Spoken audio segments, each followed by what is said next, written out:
Hello everyone, welcome back to my channel. आज है 7 मई और हम लोग पढ़ेंगे 7 मई के सभी इम्पोर्टेंट करंट अफेयर्स के क्वेश्चंस को और साथ ही सभी क्वेश्चन से जुड़े इम्पोर्टेंट फैक्ट्स भी डिस्कस करेंगे। तो चलिए स्टार्ट करते हैं आज का सेशन। और अगर आपको इस क्लास की पीडीएफ चाहिए तो डिस्क्रिप्शन में दिए गए टेलीग्राम लिंक पर जाकर चैनल ज्वाइन कर सकते हैं और वहाँ से पीडीएफ भी ले सकते हैं। आज का पहला सवाल है, विश्व अस्थमा दिवस कब मनाया जाता है? तो हर साल विश्व अस्थमा दिवस मई महीने के पहले मंगलवार को मनाया जाता है, जो कि साल 2025 में 6 मई को मनाया गया है। इसकी शुरुआत साल 1998 में ग्लोबल इनिशिएटिव फॉर अस्थमा नामक संस्था द्वारा की गई थी और इस संस्था द्वारा पहली बार इस दिवस का आयोजन स्पेन के बार्सिलोना में किया गया था, जिसमें 35 देशों ने भाग लिया था।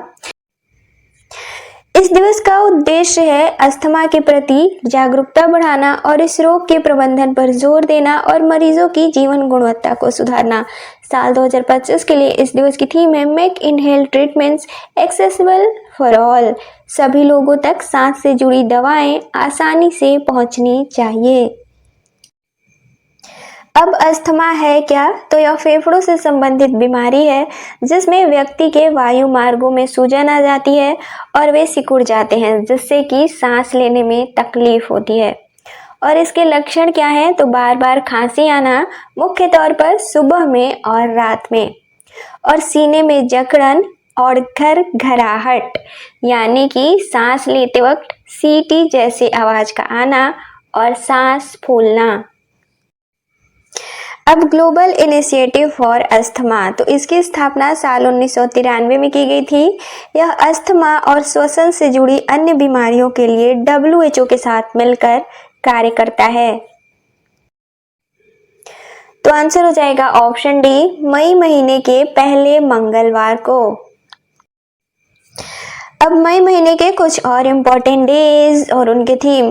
तो अंतर्राष्ट्रीय मजदूर दिवस हर साल 1 मई को मनाया जाता है और विश्व प्रेस स्वतंत्रता दिवस हर साल 3 मई को मनाया जाता है। और साल 2025 के लिए इस दिवस की थीम है AI और पत्रकारिता का संबंध।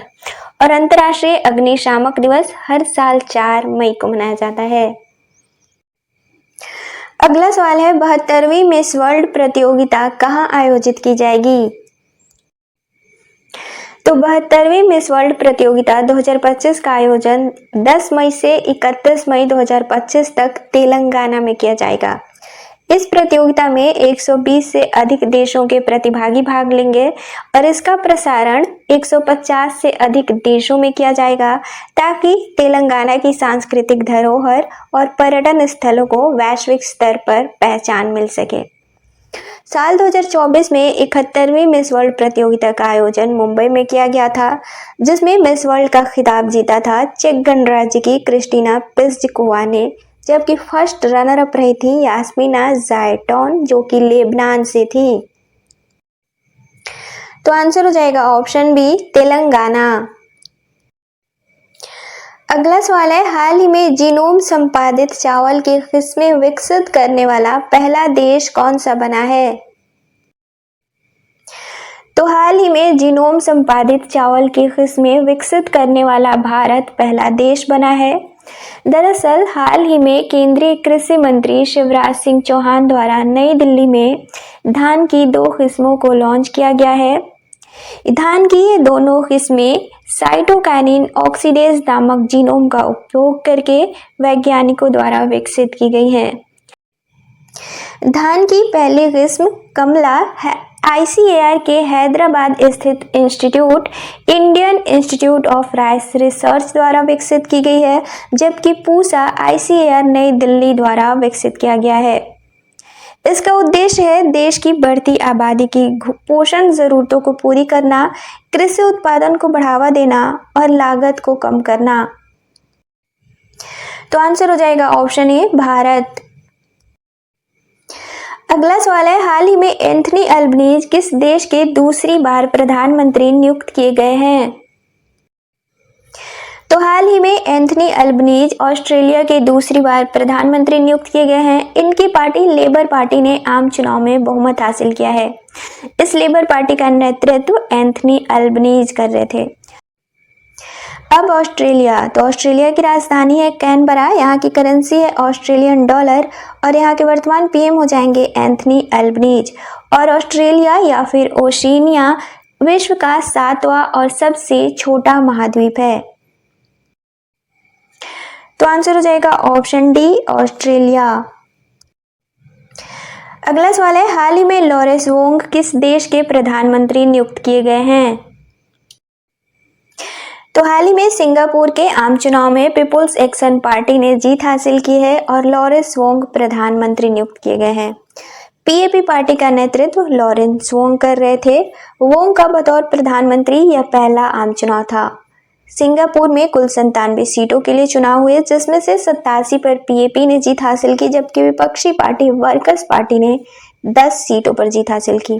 यह देश का 19वां आम चुनाव था। पहला साल 1948 में हुआ था, जबकि देश की आज़ादी के बाद यानी कि साल 1965 के बाद यह 14वां आम चुनाव था। तो आंसर हो जाएगा ऑप्शन बी, सिंगापुर। अगला सवाल है, हाल ही में सुदीरमन कप 2025 का खिताब किसने जीता है? तो सुदीरमन कप 2025, तो सुदीरमन कप बैडमिंटन से संबंधित है। विश्व मिश्रित टीम बैडमिंटन चैंपियनशिप प्रतियोगिता है यह। इसका आयोजन 27 अप्रैल से 4 मई 2025 तक चाइना के जियामिन में किया गया है।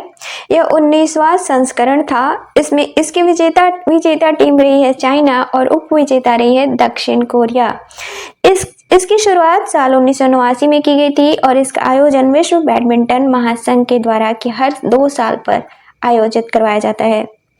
भारत साल 2011 और साल 2017 में क्वार्टर फाइनल तक, जो कि भारत का अभी तक का सर्वश्रेष्ठ प्रदर्शन है। अब बैडमिंटन वर्ल्ड फेडरेशन, तो इसकी स्थापना साल 1934 में 9 सदस्य देशों Canada, Denmark, England, France, Ireland, Netherland, New Zealand, Scotland और वेल्स द्वारा की गई थी, जो कि अंतर्राष्ट्रीय बैडमिंटन महासंघ के रूप में की गई थी। साल 1981 में अंतर्राष्ट्रीय बैडमिंटन संघ विश्व बैडमिंटन महासंघ में विलय हो गया इसका और 24 सितंबर साल 2006 को मैड्रिड बैठक में इसका नाम बदलकर BWF यानी कि बैडमिंटन वर्ल्ड फेडरेशन कर दिया गया। IBF का मुख्यालय चिल्टनहैम यूके में था, जबकि 1 अक्टूबर साल 2005 को मुख्यालय कुआलालंपुर मलेशिया में स्थानांतरित कर दिया गया और BWF की वर्तमान अध्यक्ष हैं खुनिंग पटामा लेस्वाडत्रकुल और WBF के सदस्य देशों की संख्या है 176। तो आंसर हो जाएगा ऑप्शन डी, चाइना। अगला सवाल है, हाल ही में भारत के पहले गोल्ड मेल्टिंग ATM का अनावरण कहाँ किया गया है? तो हैदराबाद स्थित कंपनी गोल्ड सिक्का द्वारा हाल ही में गोल्ड मेल्टिंग AI सक्षम ATM लॉन्च किया गया है। इस ATM के उपयोगकर्ता इस ATM से सोना खरीद सकते हैं या उसमें जमा कर सकते हैं। जमा किए गए सोने को मौके पर ही पिघलाया जाएगा और उसकी शुद्धता की जांच की जाएगी और जमा करने के 30 मिनटों के अंदर सोने की कीमत उपयोगकर्ता के अकाउंट में ट्रांसफर की जाएगी। भारत का पहला रियल टाइम गोल्ड ATM साल 2022 में लॉन्च किया गया था। वर्तमान में 14 गोल्ड ATM है भारत में, जबकि अंतर्राष्ट्रीय स्तर पर 3 हैं, जो कि दुबई, सिंगापुर और लंदन में स्थित है। तो आंसर हो जाएगा ऑप्शन ए, हैदराबाद। अगला सवाल है, हाल ही में विश्व बैंक की निवेश प्रयोगशाला में कौन शामिल किए गए हैं? तो हाल ही में सुनील भारती मित्तल समेत 4 नए सदस्य विश्व बैंक की निजी क्षेत्र निवेश लैब से जुड़े हैं। ये 4 सदस्य कौन से हैं? तो भारतीय इंटरप्राइजेज के chairman Sunil Bharti Mittal, Bayer AG के CEO और बिल एंडरसन, डांगोटे ग्रुप के अध्यक्ष और CEO डांगोटे और हयात होटल्स कॉरपोरेशन के अध्यक्ष और CEO मार्क होपला माजियन शामिल है। वर्ल्ड बैंक की निजी निवेश प्रयोगशाला का उद्देश्य है उभरते हुए बाजारों में रोजगार सृजन और आर्थिक विकास के लिए निजी क्षेत्र द्वारा संचालित समाधानों को तेजी से बढ़ावा देना। अब वर्ल्ड बैंक की प्राइवेट सेक्टर इन्वेस्टमेंट लैब क्या है? तो इसकी स्थापना साल 2003 में वर्ल्ड बैंक द्वारा की गई थी। इसके वर्तमान अध्यक्ष हैं श्रुति वाडेरा और इसका उद्देश्य है विकासशील देशों में निजी निवेश और रोजगार सृजन को बढ़ावा देना। अब कल के क्वेश्चंस का रिवीजन करेंगे। तो कल का पहला सवाल था अंतरराष्ट्रीय अग्निशामक दिवस कब मनाया जाता है? तो इसका राइट आंसर था ऑप्शन डी 4 मई। अगला सवाल था जंगलों की अवैध कटाई और अतिक्रमण पर एआई आधारित real time forest alert system से निगरानी करने वाला पहला राज्य कौन सा बना है? तो इसका राइट आंसर था ऑप्शन ए मध्य प्रदेश।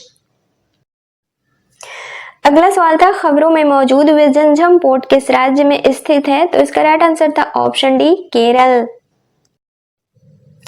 अगला सवाल था हाल ही में भारतीय नौसेना की पहली महिला फ्लाइंग इंस्ट्रक्टर कौन नियुक्त की गई हैं? तो इसका राइट आंसर था ऑप्शन ए दिव्या शर्मा।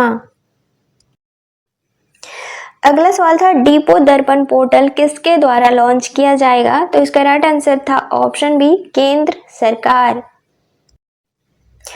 अगला सवाल था देश के तीसरे मिसाइल परीक्षण रेंज की स्थापना कहाँ की गई है? तो इसका राइट आंसर था ऑप्शन बी आंध्र प्रदेश।